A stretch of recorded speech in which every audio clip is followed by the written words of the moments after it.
Good afternoon, everyone. My name is Peter from Altcoin Mentors.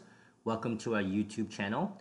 Today, I'm going to talk about my recent short-term trade to the downside on Bitcoin, plus technical analysis for Bitcoin, Litecoin, Ripple, Bitcoin Cash, and the surprise of the day, Ether. So by the end of the video, you should have a better understanding of where the market is right now for the five major cryptos and where it might go in the near term and in the long term future. So for more advice on trading and investing in crypto, be sure to subscribe to our channel and hit the bell to be notified when we post new videos. So let's talk about my trade on Bitcoin. So earlier this morning, I missed a signal to the upside on Bitcoin. It had closed above the 50, it bounced off of it, color change and confirmation. But unfortunately, I was trading some other things and I missed it. And I didn't want to chase to the upside, especially because it's one big bar up here. And then it's so close to 6,900, which is our short-term resistance zone. So because what would happen is that if I had gotten in here, I would probably be out already. Because as it got closer to 6,900, I would have tightened up my stop. So what I did instead was I played the bounce down from it. I waited for a color change and confirmation after the peak. And right now it's kind of in a holding pattern going a little bit sideways. I have my stop loss at 69.05. What I'm hoping to do is to get to the lows of the day, which would be around 6,600, and maybe break 6,600 and go to 6,350, which is our next short-term support level. So let's talk about Litecoin. So Litecoin has been channeling. It hasn't really been doing that much. That's really the key. Sometimes when we watch the charts or we look at all these little percentages, we have to realize how small the percentages are lately. The ranges are very, very tight for all the altcoins. Even if you take away the dollar amounts, the percentages themselves are very small. It's unlike what's been happening with the crypto markets in the last year or so. What brings a lot of people into the markets is volume and volatility, especially the last one, volatility. But recently, there hasn't been that much volatility. So there hasn't been much action here. I was thinking about going down to the downside here, but with it so close to the support line here, which was where I wanted to get out before, and also the understanding that I got out at this point yesterday. And so I don't want to pay a higher price to go in a trade. So the example is that I got out here at about 114.25, and so in order for me to go to the downside, which I'm only taking because for Litecoin, the long-term, medium-term, short-term are all negative, I want to be able to get in at a better price. So that means that it has to be above 114.25. So unfortunately, that's not the case. And I'm not just going to go in blind and go in. So what I'd really like to see is to go up a little bit higher, maybe into like 116, 117, 118, hit like the 200 EMA. And then I would be more apt to take a trade to the downside because I want to make money. It's not just about the signal. It's about treating this as a business and where you can see your profits. We'll talk about Ripple. So Ripple, same thing. It's been in a very tight range over the last couple of weeks. There hasn't been much action. Currently, it's above the 50 EMA on the hourly. It's squeezed in between that and the 200. There's not that much action over there, so I haven't been really looking at it that much. So Bitcoin Cash has been a little bit surprising, but it's still squeezed in between the 50 and the 200 EMA.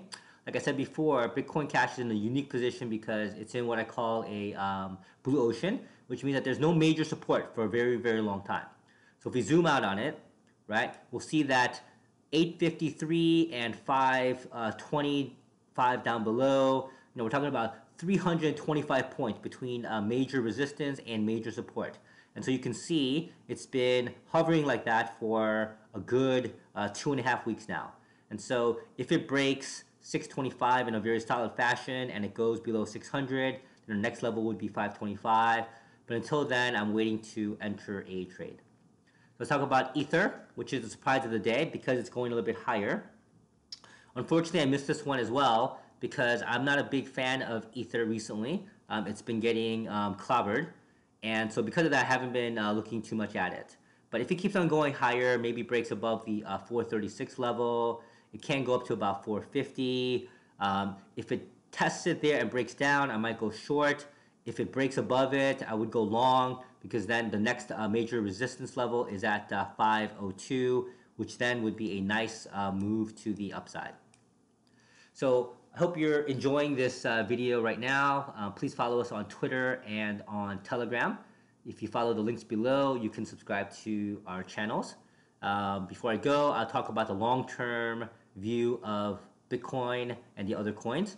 So if we zoom this thing out, that's really the key. Sometimes we have to look at the forest, not just individual little areas. And so when we look at it here, you'll see that it's in a very, very slow downward pattern. So if we look at the 4 hours over the last month or so, what you've been seeing is lower highs and lower lows. So you see wave, wave, wave, wave, wave. This here is the 50 EMA, the 200 EMA. Hasn't really gotten close to the 200 EMA. Before I talked about the 200 daily EMA, which served as resistance before, right around the section between 9,400 and 8,734. Now we're way below it. And if you look at the dailies, it's sometimes even a little bit more severe, because what's happened recently right here is the dreaded death cross, which is when the 50 EMA and the 200 cross. So that's supposed to be a beginning of a long-term bear. So we'll see what happens.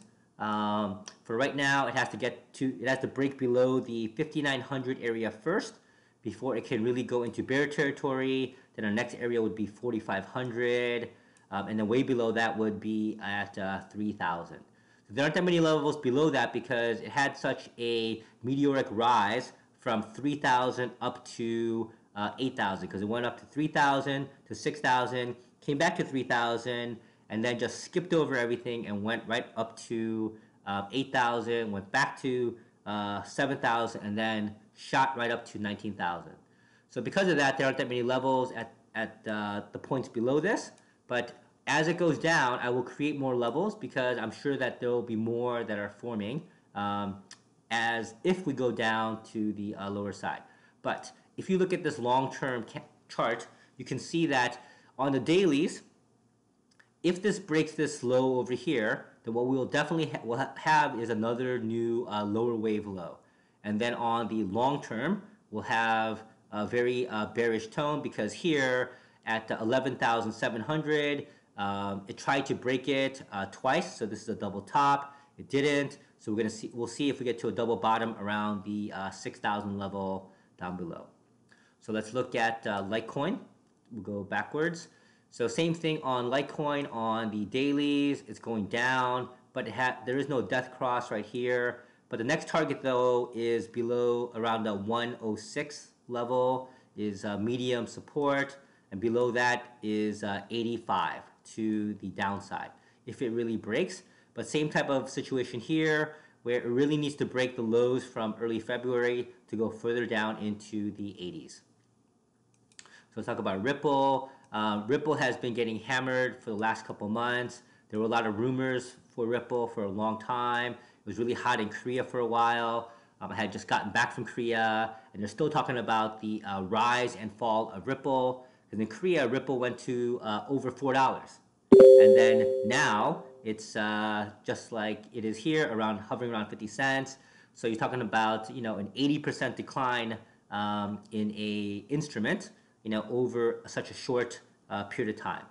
And so that is definitely a bear market, because as you can see, when I was calling for Ripple to get to break 59 cents, this was the low as it was in February. It's the only one that has broken the low, right? So it broke it here once, it tried to climb back up, and it's definitely under that now. So now that it's under 60 cents, there's really nothing stopping it until we get to 42 cents, which is a medium support level, and then way down below around 29 cents, down here.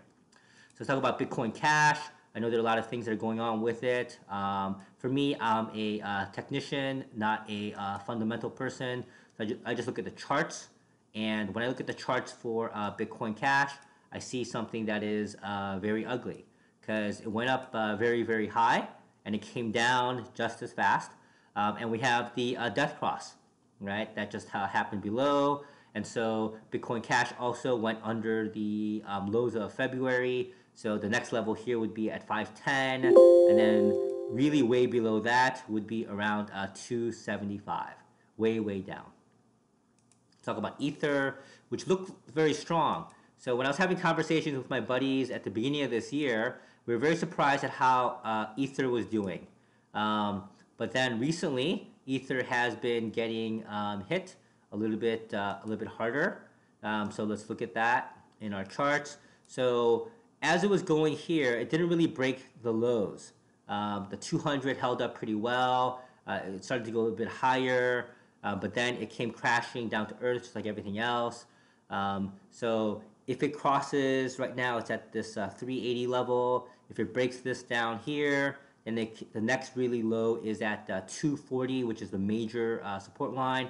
300 is the next target for our medium support line. So please don't forget that we have a great Telegram channel. Also, you can follow us on Twitter. You can see our model portfolio that we talk about our long-term position holdings and our short-term trades. You can follow the link below. If you like this video, please let me know by hitting the like button below. Subscribe and share it with your fellow crypto traders. And if you have any comments about things like the Heikin-Ashi candle, support resistance, waves, you can write them down below or ask us in Twitter. We do a very good job of answering questions in a very quick time. So thank you for watching, and I'll see you in the next video.